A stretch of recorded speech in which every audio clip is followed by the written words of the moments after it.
everyone! In today's biotechnology episode, we'll be discussing about biotechnology production from lignocellulosic waste.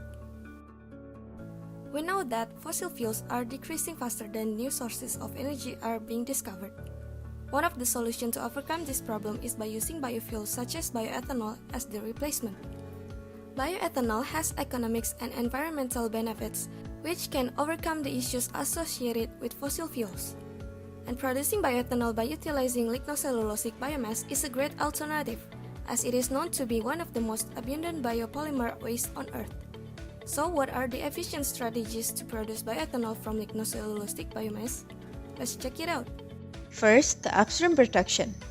Lignocellulosic waste will first undergo pretreatment, which is a process to remove lignin for easy entry of hydrolysis agent.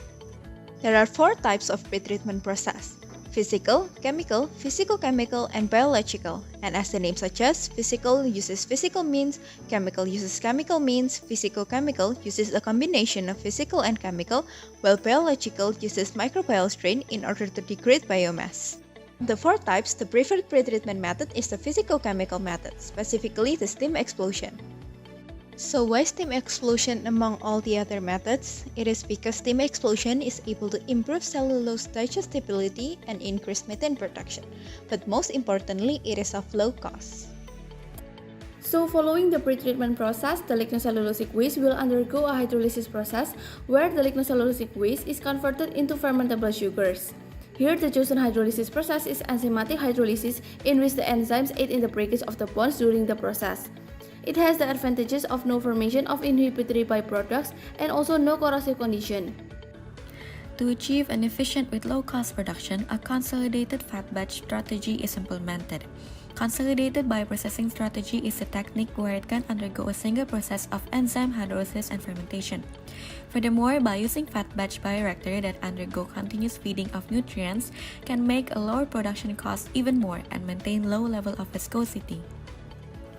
After enzymatic hydrolysis, fermentation was carried out using microbes to break down hemicellulose and cellulose compound.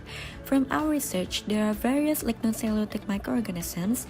However, the most favorite one for bioethanol production is Simomonas mobilis because it achieved the highest ethanol yield, which is 8.36 gram per liter. Now let's discuss the downstream processing. Distillation is used for separating and purifying bioethanol through vaporization and condensation. There are different types of separation techniques, which are azeotropic distillation, extractive distillation, membrane distillation, and adsorption process. However, the most suitable method for bioethanol production is membrane distillation. Membrane distillation is a separation technique that utilizes different temperature conditions throughout the membrane. The temperature difference on both sides of the membrane creates a partial pressure which generates bioethanol vapor and then be transferred through microporous hydrophobic membrane. The driving force that is responsible for the driving vapor pressure between the two sides are maintained by 4 membrane distillation configurations, which are direct contact membrane distillation, air gap membrane distillation, sweep gas membrane distillation, and also vacuum membrane distillation. Vacuum membrane distillation is particularly suitable for bioethanol recovery as it has low conductive heat loss and higher flux rate compared to other configurations. The process starts from the feeding channel. Hot feed, which is the fermentation product, is inputted into the hot side of the membrane. The partial pressure created by the gradient temperature allows the ethanol to be evaporated. The bioethanol vapor is then transported to the membrane pores. Then the vapor is withdrawn to the condenser and will permeate to the recovery column. Future direction and gap analysis.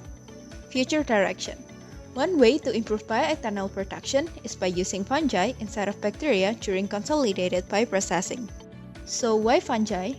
Fungi is able to produce more cellulase enzymes compared to bacteria, which in turn results in more bioethanol yield.